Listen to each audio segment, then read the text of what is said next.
You're the one Welcome to our discussion of the latest book review from the New York Times. It's nice to have you back. Thank you. Yes, we did this weeks ago and then stopped. A lot of you commented. I'm sure you got emails as well. A lot of people commenting that you really liked it. So we thought we'd resume. And it was tremendous fun. What was that again? It was tremendous fun for me. Yes, it's tremendous fun. The context here is the New York Times Book Review, the most influential book review in the English language. And the subcontext is that Hannah and I are both book critics. so it's a kind of almost an insider's look, although you have a much greater chance of eventually running a review in the book review than I do. Oh, but I have not run nearly the numbers of reviews you've run, or in I catch up in quantity, but I don't think I will ever be invited to the New York Times Book Review. Very kind of you. I don't think I will be either. So we went and got the Sunday Times. What was the organizing principle that you came up with? Was we wanted over that the first couple of times we did this. Then Anna came up with an organizing structure, and I don't remember what it was. And I'm not 100% sure I've got it right, but I think it was stats, which started because the very first time we filmed this, you gave all sorts of stats that you had worked out beforehand, and it was so much fun that I thought we could try it again. But I'm not sure I have great stats for this week, but we can see what we can come up with. And then Rants and Raves, where we talk about things that are not necessarily the books themselves, but the reviews or the structures that we especially loved or especially got annoyed by. And then Favorites. That is, books that we especially want, either favorite reviews or books that we especially wanted to go read. Okay. So why don't you start with stats? Do you have anything in mind? That triptych, that structure doesn't seem to allow me any place to rant about the rest of the New York Times. It's all book reviews. Is that Rants and Raves? And if you need that will be the add-on. Okay, you're hoping we'll run out of time between that one. Right, well, this is the book review this time around, and I do have stats. I wrote them down. There are 25 books reviewed in this issue, and of the 25 books reviewed in this issue, 5 of them, the reviews are by men. Really? And if that were reversed, did we read the same? If that were reversed, if that percentage were reversed, I think it would be really noteworthy. I think it would be all over social media. And of those 25 books reviewed, 11 of them were written by men and 14 were written by women. Just thought I'd throw that out there. It's interesting. When I just was glancing and thinking how many more men there were. For example, fiction is usually the place where it's much more heavily women writers and often women reviewers as well. And that's very much not true this time. Of the 5 that are reviewed, 3 are by men and 3 are reviewed by men. I'm not alluding to any QAnon type thing here. It's just happenstance, I'm sure. And of the 25 books reviewed in this issue, I have read.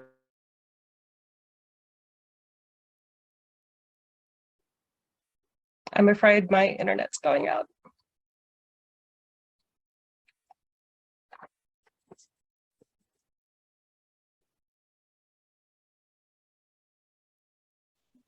Can you hear me? My internet has just gone out.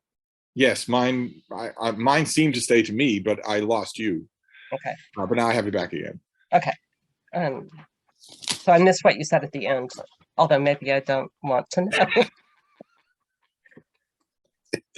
For those of you who have never seen this before, this is very much a kind of Sense and Sensibility, Pride and Prejudice, one might even say Beauty and the Beast type pairing here.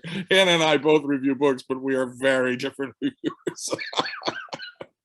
Well, I'll also say, I mean, I know you were talking about that men are underrepresented supposedly in this book. We have a man on the cover, and that given that men are unrepresented in both readership and in publications, that it doesn't seem that unfair to me. Okay. All right. Well, I wasn't making any political point. I was merely mentioning numbers. That's all. And the closest I came to a political point is that if 90% of the review were about one gender instead of the other, and it were reversed, I think everyone in the entire civilized English-speaking world would be talking about it to the exclusion of all else in the world for the rest of time. So just and hand in hand with that would be the subtext that I always want to say in any kind of discussion like this, which is something we all learned as children, that two wrongs don't make a right. But what about your own? What about your own stats to get me off the high? You don't want to get me on my high horse right away. Well, actually, while we were talking about the gender part, as someone pointed out in my comments when I talked about the book review last week, the editor of the book review for many years has been a woman, Pamela Paul, who has made her own enemies very recently. But the new editor is Gilbert Crow, I think, and obviously is not a woman. So I'm curious if that will change. And in fact, as I said, I don't really have real stats, but one of the things I noticed, and I didn't count because I'm not a statistician, is that there were a number of books about horror, including some that were quite surprising. There were, in the Gothic mystery horror section, yes, there were books about horror, but in the romance section, which is a review I didn't used to read, but now do, partly because of what I've seen on BookTube, but also because of this talking through the review, one of the romance novels is a horror story. And then James All my experiences with romance in real life have been horror stories, including the vomiting of blood. Oh. And the head spinning around. Yeah. So it's verisimilitude. And not a positive head spinning around, but yeah. So James Hanahan's novel, he was the person interviewed for By the Book last week. His book is reviewed this week, which is a fairly common pairing. But his book definitely, while the book itself doesn't seem to be horror in the most conventional horror meaning as a genre, that the review itself uses the word horror a couple of times. And then just Joyce Carol Oates' book, which I would not have expected to be about horror, is kind of a horror novel, and it uses that word in the review. So yes, I was kind of surprised by that. Joyce Carol Oates' book to get the review that it did, a full-page review. And the review itself was almost term papery earnest. It was like the reviewer was saying, "Hey, I just found this author called what's her name again? Joyce Carol Oates, and I want to break down some of the themes of her book and tell you what I thought of it." I don't know what Oates herself would make of such a review. I wonder if it just didn't have her peeling with laughter on the Sunday patio that she gets a review like this at age 150 after 1,500 books. She has written an awful lot of books. What did you make of that, though? I mean, when you saw that, did you think that was one of two examples in this review of dinosaurs just stomping all over the real estate? You have a review of the new Joyce Carol Oates, and you have a review by John Irving. Yeah. Two enormous figures from the previous century of writing, of literature. And I guess both of them are delving into political stances in kind of an intriguing or complicated way. That, I mean, Joyce Carol Oates, I'm sure you know of her Twitter, the irritation people feel with Twitter. And so now she's got this book out talking about white women's privilege and blindness, and then having to sort of, my personal take on the review was that the reviewer was trying not to give her credit for what she'd done before, but actually just confront the book in front of her, which is right. The way she presents it. The reviewer, I can't even remember who reviewed it, is this very a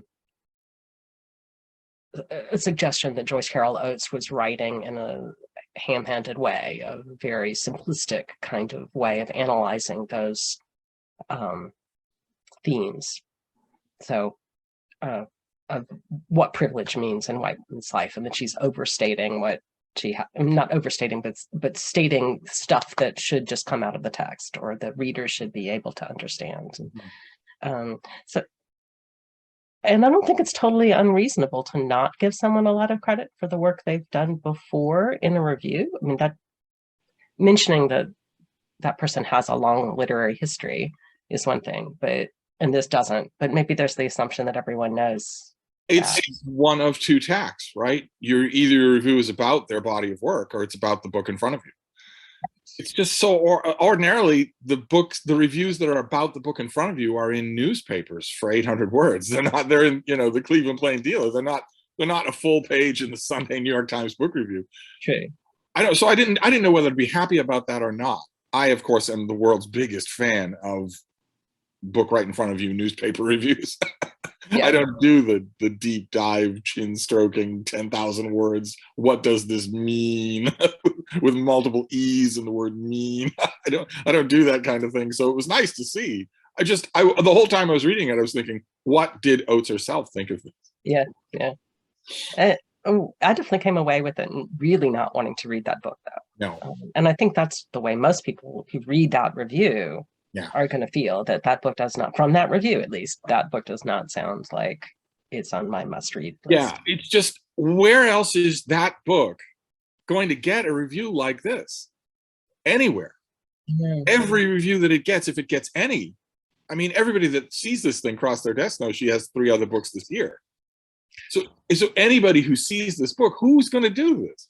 Who's going to give it 800 words just on its own merits without making it a, gee, she's looking good these days, or a side meditation on the state of modern feminism, or, for instance, 400 words devoted to her behavior on Twitter. This doesn't do any of that. It's just so weird. It was such a weird thing. But have we already destroyed your immaculate 3-part structure? No, since I have no plans for the 3-part structure, then this seems great. Okay, all right. Well, what else stood out to you? I'm wondering what you made, for instance, of the very first review, My Government Means to Kill Me, by Rashid Newsom. The review is by Daniel Nia, whose most recent book is Take No Names, which is identical to My Government Means to Kill Me. It's my age-old gripe about the review assigning policy of the book review, where they assign the review of a book to someone who has just this recently written a direct financial competitor to that book. I think they do it as a kind of high-minded brotherhood and sisterhood of the Republic of Letters. It makes me distrust every word.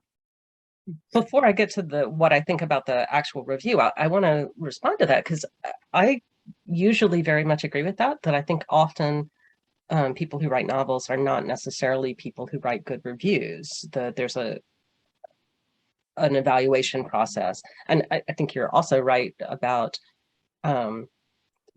the idea that they're in competition in some ways, or they're trying to support each other in certain ways. Or trying to support each other, right. And neither one of those make for great reviewing necessarily. Right. On the other hand, there are a bunch in here where I really noticed how well written, not necessarily well conceived, although some of them very much were, but that some of the novelists' styles really came out in a few of the reviews, and I think John Irving's was one of them, which is no shock, and it made for good reading. If the purpose of reading the book review is to read good reading, which but that's only one is partly for me. But that's only one part. The other part is trusting the reviewer. Yes. I mean, the bare minimum we can expect from novelists writing book reviews is that the review will be readable, I would hope. I guess I meant more than that there was a stylistic interest, more than just that it's readable, but that it had a flair that book reviewers don't always have. And I think novelists don't always have either, but are much more likely to have. Okay, but what about, all right, so what's the question then? For me, I want to sacrifice that flair in order to trust the reviewer. Do I get the impression that it's not quite the same for you? I think it is when I am reading reviews by reviewers, or when I'm reading if I'm reading in the TLS or New York Times Book Review, New York Review of Books or something like that, that I tend to take the reviews as reviews a little more seriously, where somehow there's something about the New York Times Book Review where it doesn't feel like it's exclusively just a collection of reviews. This is something to read, not just to learn about books, but to derive pleasure. I agree. Although I have to confess that the bog trotter suspicious part of me immediately wondered what the personal connection is between John Irving and the author of the book he reviewed. Yes, I wondered that too. Because he has a book coming out. He has a book coming out, so he wanted to be in the review. He could have been by the book. He could have been in the review some other way. He's John Irving. He could have told them, I want to write an end of the piece review, an essay or something. Yes. Why this? Yeah. Isn't it terrible that it was only the third or fourth thought that crossed my mind that maybe he read the book, really liked it, and approached the review saying, I'd like to write a review of this thing. The most honest way imaginable was one of the last things to occur to me. The first thought I had was, he wants to help this guy's career. Why? Are they friends? Are they neighbors? Was the guy in a seminar of his, the author in a seminar of his somehow? Nothing of it struck me as honest. The honest motivation was the last thing that came to my mind. I don't know what that probably says more about me than it does. And is it maybe shown by the very last sentence in his review, where he alludes to the fact that his own book talked about a transgender former athlete, and that he makes this transgender athlete joke, even though the character isn't an athlete, as far as I could tell from the review. I wonder if he has a blurb on the book. I bet so. Oh, wow. Well, that would be too unethical. But if he had a blurb on a book, it happens all the time. I'll bet you a Boston cream pie the next time you're here. I'll bet you a Boston cream pie that he has a blurb on the book.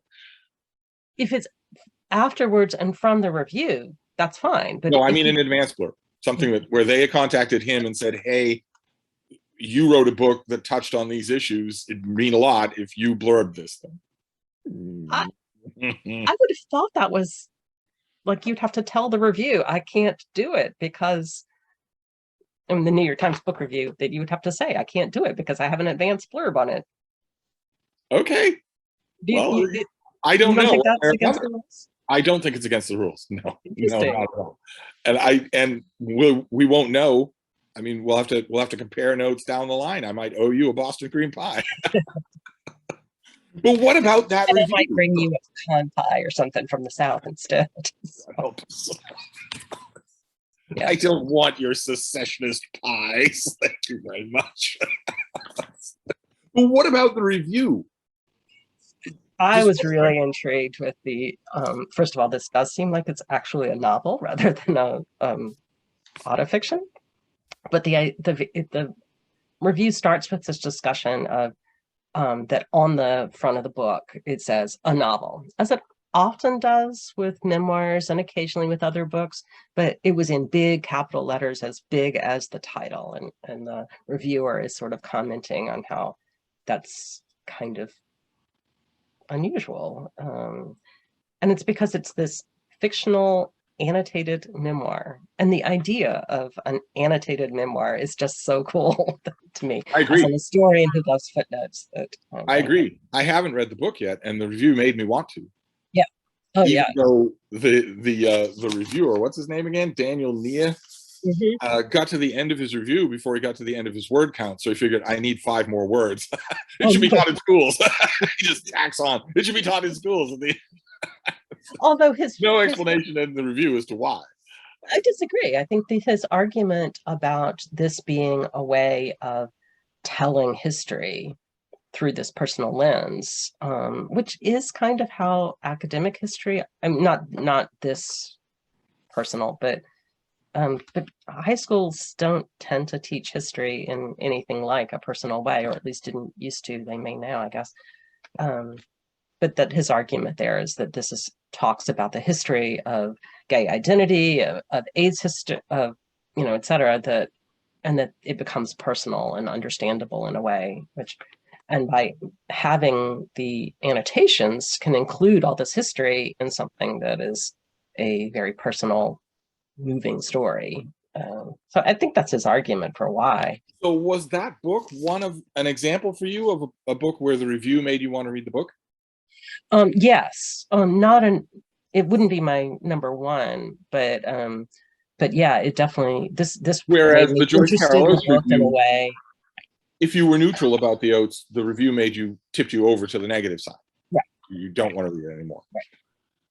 Yeah, and I'm not a huge Oates fan, so I limit how much of her I read, and since she gives me so many choices, I'm not going to read the ones that are not.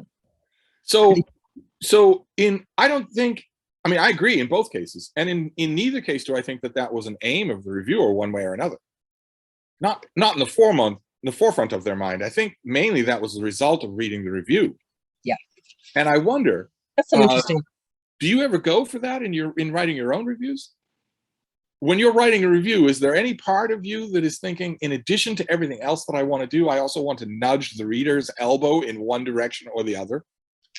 Do you want that to be an impression, or do you leave that to chance? That's an interesting question. I think because in the places I review, or at least the books I review, the idea of writing a negative review, of nudging them not to want to read something, is just not even a possibility. That oh, really?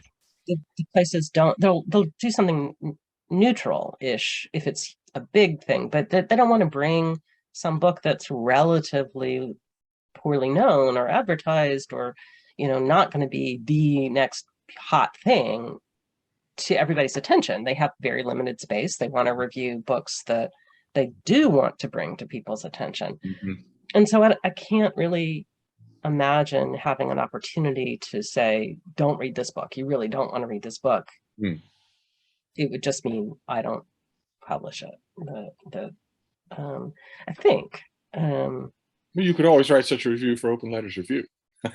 Yes. Where I write them all the time. And I think because it's an unlimited, that y'all publish as much as you want to publish, where, if you're printing in the Minneapolis Star Tribune, that they have such limited Right. words. And Right. you're only going to get in there if you talk about something that is either a takedown of something that is going to be on the top of, the sales, the marketing stuff that can be published, or that is saying to readers, you might want to consider this. Mm-hmm. I don't think I ever am trying to encourage readers as a whole to read books, but I definitely am intrigued with the question of what about this is going to make it appeal to certain readers. And so I don't think I would ever actually write the sentence, but if you're the kind of reader who likes quiet novels, this might be for you. And I want to telescope that in some way.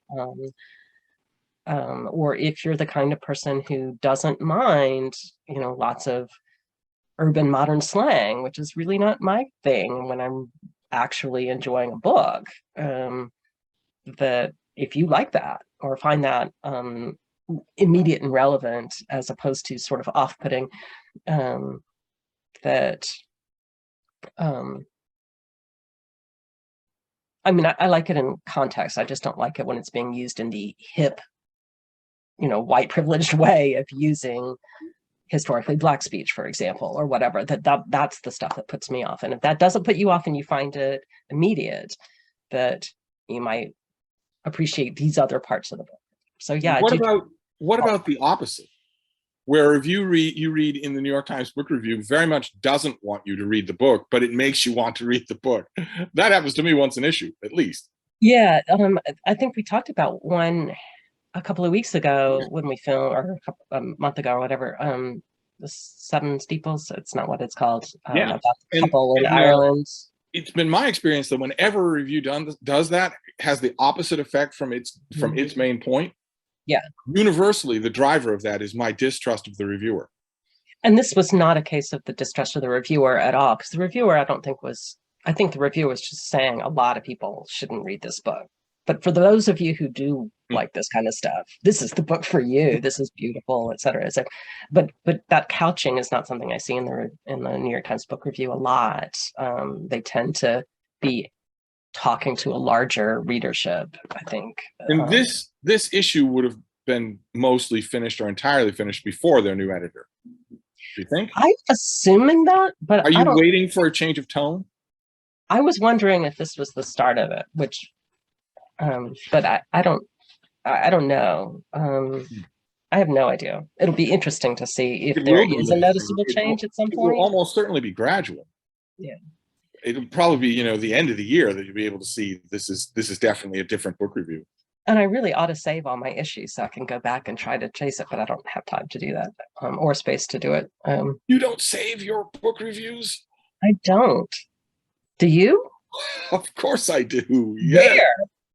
I save them in I have a pile of them tucked under an alcove under a desk. And they happen in periods. I will save the New York Times Book Review in a steadily growing pile in a neat alcove under a desk, and then it will be totally destroyed by puppies chewing and urinating on it. And then I will start that alcove again. And so my vast collected book reviews are marked by the lifespans of dogs. That's when I know that when I lose the whole previous archive, when I get somebody new to destroy it. My vast collection of used old book reviews are all on the corner of the coffee table, and they're all the ones I haven't read yet, and they pile up, especially the TLS, which always feels like a larger undertaking. When I'm looking through the New York Review of Books or the London Review of Books, I'm more selective in what I read. Imagine that. Following these like hungry animals. I tend to read the ones that, you know, are either reviewed by people, academics I know or know of, or in my subjects, or I don't read all of them. And so I can get through those faster. But the TLS always feels like it's going to take me a long time to read this. And I want to read not necessarily all of it, but a lot of it at least. And so they tend to stack up the most. But you mentioned that My Government Means to Kill Me was an example of a review that made you want to read the book, but it wasn't the foremost example. Yes. What was your foremost example this time around? The Randall Keenan collection of essays. Oh, no kidding. No kidding. So in other words, the cover thing. Yes, the cover one. Absolutely. There were some others that I really wanted to read too, but and I should admit that the main reason is familial, that it's named after a legend, a Black legend, that seems to have been created from Gullah culture that was along the coast of South Carolina. And it's what my father did his academic work on. But then Keenan himself, the title of the piece being Black Folk Could Fly. The people could fly. And then that legend, I think most people will know that from the famous kids book. That's the one I know. The kids book is it Virginia Hamilton's kids book? I think she's right. The kids book won the Caldecott Award, didn't it? It won every award in the world. And the Song of Solomon relies on it, and Toni Morrison's Song of Solomon. But then he grew up not only in North Carolina, but my little corner of North Carolina. And in this review, it talks about Saturday barbecues at the volunteer fire station. And his county was not adjoining mine, but sort of one more away. But in my county, they were always on Thursdays, not Saturdays. And instead of being at the volunteer fire station every Thursday in the fall, that they would rotate to different churches. And so churches would set up the whole thing outside in the grounds, and everybody from my entire town, from my entire county, would travel there and eat barbecue together. And so it was this huge family thing, even though it sounds like it was a church thing. It wasn't at all. It was a community thing. So he talks about that and mustard greens. And so there are all these things about that. And then he talks about, despite the fact that he was so embedded in this rural Southern culture, that he also, grew up reading, and rural Southern Black culture for him. But that he was also reading Beatrix Potter and a children's version of Moby Dick, and he was like this nerd in the rural South. And so yes, I think his discussions about race and the comparisons with other folks writing to the next generation.